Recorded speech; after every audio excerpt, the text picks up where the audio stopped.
On va revenir dans cette nouvelle causerie, lors du 30 mai 2014,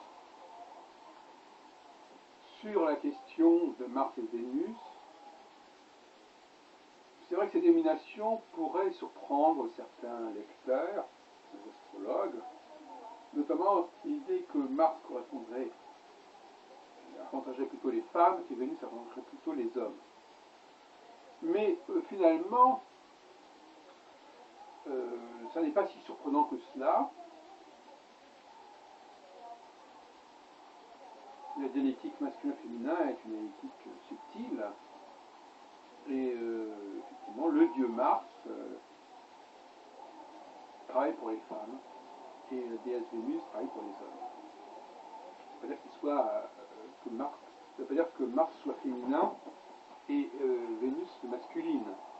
Mais il y a une forme d'alliance, de couple d'une certaine manière. N'oublions pas que au niveau de la transcendance, souvent les femmes sont associées à un dieu. Par exemple, l'amour des nonnes pour Jésus, c'est quand même un rapport féminin-masculin. Les hommes peuvent avoir aussi des cultes de la déesse, ici, etc. On va dire que ce n'est pas du tout incompatible. Le genre, le sexe du dieu ne signifie pas pour autant qu'il représente les personnes du même sexe. Alors, cela dit, effectivement, il y a dans cette valeur martienne qui est celle qui consiste à couper, à découper, et je pense notamment aux scènes des rigeurs du duc de Berry, où à l'automne on découpe le cochon. On le voit d'ailleurs très curieusement sur les iconographies anciennes. On le voit suspendu à une sorte d'échelle et en quelque sorte comme crucifié, qui nous amène d'ailleurs à l'idée d'un Mars qui serait en rapport avec Jésus à certaine mesure, et qui serait aussi un personnage christique par certains côtés. Mais c'est un personnage automnal, c'est-à-dire qui est marqué par justement la notion de mort et de résurrection. Car toute la problématique martienne est liée à cela aussi. Je tue pour que les choses renaissent. Et Jésus meurt sur la croix, crucifié, et il renaît, il est ressuscité. Donc on a là une problématique assez typiquement martienne de mort et renaissance.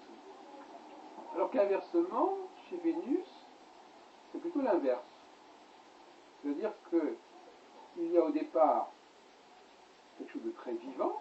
C'est-à-dire Vénus prend la suite de Mars, donc Mars passe de la mort à la vie, et après donc on passe à Vénus, où au début il y a de la vie, il y a une vie un petit peu, comment dirais-je, effervescente, un peu fourmillante, qu'il va falloir canaliser, unifier, et donc d'une certaine manière qu'il va falloir tuer, si on peut dire. Voilà, en tout cas, calmer le jeu pour arriver à cette unité vénusienne dont je n'ai pas cessé de parler. Donc il y a des paradoxes qui peuvent nous entraîner à de faux raisonnements quand on ne comprend pas la dynamique globale. C'est d'ailleurs un des grands dangers de l'astrologie, c'est de ne pas maîtriser son propre langage. Alors dans une précédente prise de parole, j'ai insisté sur le fait qu'effectivement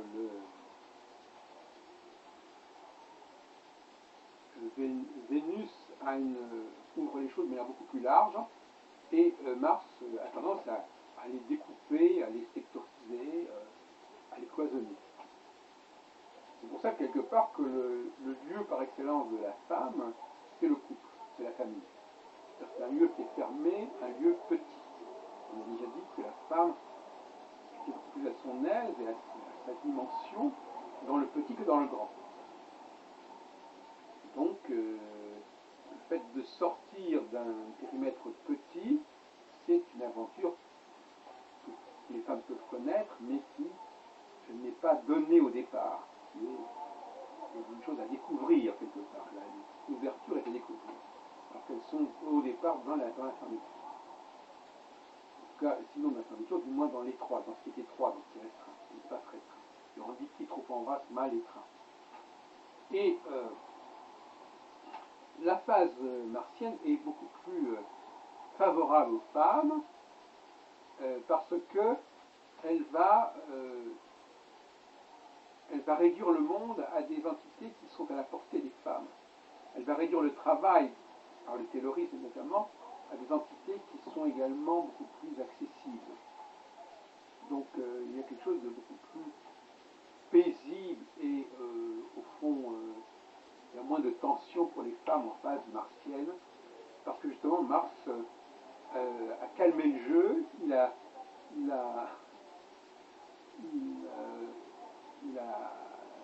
sectionné, il a compartimenté, il a découpé, et à partir de ce moment-là, les choses dont on doit s'occuper sont beaucoup plus accessibles.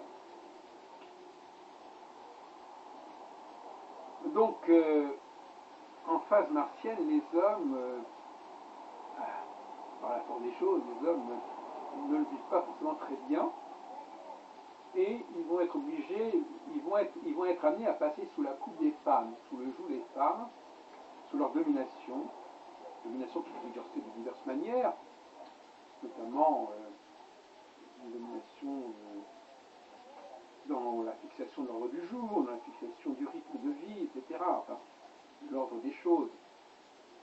Mais inversement, en phase vénusienne, ce sont les femmes qui, sortant d'une phase martienne qui les a revigorées, vont être amenées progressivement à adopter un profil plus bas. Parce qu'elles vont s'apercevoir d'abord qu'elles ne sont pas à la hauteur de la situation, que les problèmes sont à un niveau, à une dimension qui les dépasse, et donc elles vont devoir quand même passer le relais aux hommes, quoi qu'il leur en coûte. Donc voilà les problématiques qu'il faut expliquer, que l'astrologue doit expliquer à ses clients, hommes ou femmes, on va expliquer ce qui est en jeu et comment les choses vont se passer dans les grandes lignes. Il ne s'agit pas de regarder le thème natal, il y a des tendances, des constantes qui sont là et qu'il faut savoir comprendre en temps utile pour éviter trop de tensions.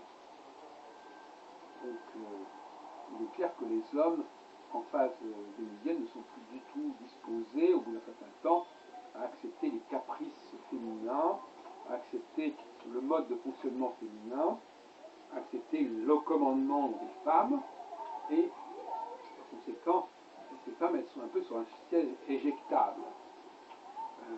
Si elles ne sont pas extrêmement prudentes dans leur mode de fonctionnement, et si elles ne savent pas se remettre un petit peu en retrait, faute de quoi elles risquent de se discréditer complètement et de passer des périodes pénibles parce qu'elles n'auront pas été en phase avec la situation qui exige de dépasser complètement le petit niveau, le petit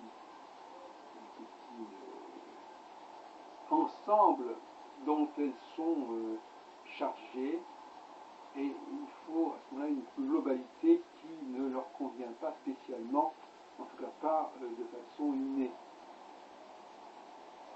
Donc je voulais expliquer cette question-là, puisque maintenant le mot d'ordre, c'est, comme on l'a dit, le petit et le grand. On ne peut plus se contenter de faire des prévisions globales sur les hommes et les femmes. On ne peut plus se contenter d'employer des mots sans préciser si on est dans le grand ou dans le petit. Donc là, il y a une exigence déontologique nouvelle que je pose et que j'entends promouvoir à l'avenir. Il faut bien comprendre que tout ça est très dialectique, n'est-ce pas? C'est ça qu'il ne faudrait pas oublier. C'est-à-dire qu'une valeur ne se met en place que par opposition à une autre valeur. Il ne faut donc pas être surpris vénusienne, on a des éléments extrêmement disparates, parce que justement, c'est cette disparité qui va justifier la réaction vénusienne du leader. On voit ce qui s'est passé notamment en Égypte actuellement, avec voilà, donc on passe d'une extrême à l'autre. De toute façon, en astronomie, on passe toujours d'une extrême à l'autre. L'une extrême enclenche la réaction opposée. On est dans un processus réactif. Donc, il n'y a rien d'extraordinaire à ce qu'au début d'un processus, il y ait un processus qui soit inverse de celui qui se manifeste en fin de parcours. On va donc avoir des valeurs martiennes en début de phase vénusienne et des valeurs vénusiennes en début de phase martienne. Et justement, il va y avoir une guerre entre ces deux processus, entre les hommes et les femmes, et une guerre d'échelle, une guerre de dimension, avec une prise de conscience progressive qui aboutit effectivement à ce qu'en phase martienne, on laisse plus ou moins le leadership aux femmes, et qu'en phase vénusienne, on laisse plus ou moins le leadership aux hommes. Il y a une alternance là qu'il faut respecter. Et donc l'éducation, c'est aussi l'éducation des enfants, l'éducation de la jeunesse, c'est aussi, bien entendu, de comprendre ces mécanismes, de comprendre ces processus, et d'avoir suffisamment de souplesse, d'expérience, pour pouvoir évoluer en conséquence, en connaissance de cause, en changeant son comportement, son attitude, selon les circonstances, selon les phases. C'est essentiel qu'il y ait une éducation. Et surtout, ce que je voudrais aussi signaler, c'est que l'astrologie n'est pas là pour prévoir ce qui va se passer. C'est effectivement, c'est vrai que quand on prend des risques sans le savoir, il risque de se passer des choses. Mais ce n'est pas le but de l'astrologie que de prévoir des choses. Le but de l'astrologie, c'est de prévoir, d'indiquer ce qui va se passer, ce genre de situation, comment le mieux la gérer au mieux, comment la vivre au mieux, et profiter de cette situation au mieux.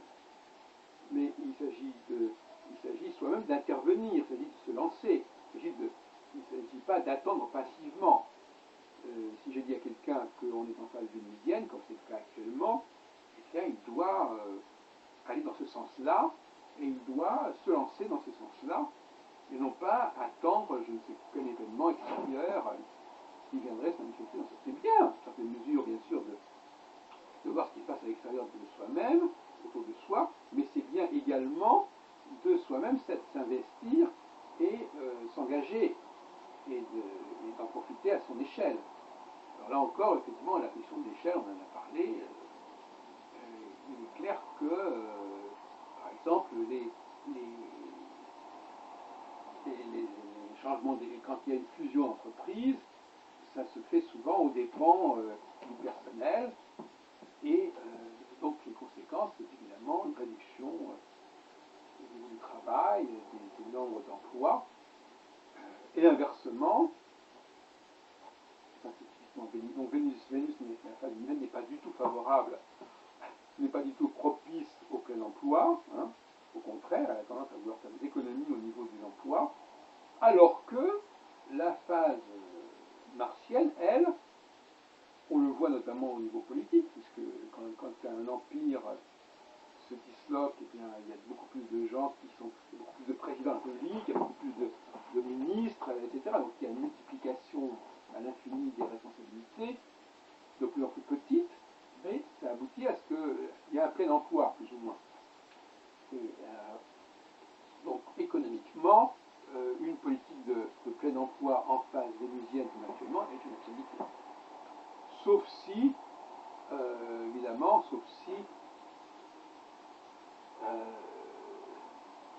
ça se fait aux dépens de l'emploi des autres pays. Moi, je peux effectivement avoir une politique de plein emploi si j'exporte énormément, si j'envahis les autres pays par mes produits, là, effectivement, je peux avoir une politique de plein emploi. Mais à ce moment-là, ça va avoir des effets de situation de chômage pour les autres pays aussi. Donc il y a une exportation du chômage qui peut se produire. Mais c'est possible aussi. Il faut voir les choses à l'échelle planétaire. Il peut y avoir un pays qui soit en plein emploi. soi, mais qui se développe aux dépens des autres pays, y compris dans l'Union européenne. Vous voyez ce que je veux dire. Donc, il faut savoir où on en est, et notamment les hommes politiques doivent comprendre qu'à certaines époques, le concept de grandeur, dans tous les sens du terme, le concept d'échelle beaucoup plus importante se présente, et il faut en profiter. Alors apparemment, Poutine a compris que, enfin il a senti que le temps était venu de mener une politique d'expansion qui conduirait pas vraiment, mais quelque peu à la construction de l'URSS, et il a créé donc cette fameuse union économique eurasiatique qui englobe le Kazakhstan et la Biélorussie, mais évidemment par l'Ukraine justement qui sera donc mon cas est un peu spécial comme on sait, et la Russie, mais il y a d'autres pays comme l'Arménie apparemment, comme d'autres pays qui vont certainement s'y joindre d'une manière ou d'une autre. Mais en même temps, il y a aussi l'Union européenne qui a ses propres ambitions et qui se complique un peu la vie, mais ça c'est le caractère de la phase vénusienne, c'est qu'on se complique la vie parce qu'on voit les choses de très large, et en voyant les choses très larges, ben forcément on se heurte à des obstacles. Donc là on a un choc effectivement entre deux logiques vénusiennes qui s'opposent et qui cohabitent aussi quelque part et qui se tiennent en respect mutuel quelque part, tout à fait normal, avec des moyens de pression que l'on connaît et qui on n'est pas sorti d'affaire. On parlait des rapprochements entre la Russie et la Chine, qui sont également une vision comme ça, supranationale. La phase vénusienne est une phase supranationale, internationale, avec des alliances parfois étonnantes, surprenantes. C'est pas une phase où on reste dans son précaré et dans son petit monde. C'est une phase où au contraire il faut établir des passerelles, des liens, des connexions, des alliances parfois surprenantes. Et c'est d'ailleurs le problème auquel se heurte certaines formations qui ont tout intérêt à trouver des alliances qui semblent difficiles à envisager, mais il est vital que ces alliances se mettent en place. Alors on sait qu'un des phénomènes les plus marquants de la vie politique française depuis une décennie, c'est l'exclusion par la droite du Front National. Bon, apparemment on n'a pas su trouver de solution, et on arrive à des résultats lamentables comme ceux des élections européennes. Et il faut qu'il y ait des leaders qui soient capables de prendre langue et de dépasser les clivages, qui sont des clivages donc martiens, au nom justement d'une dynamique vénusienne.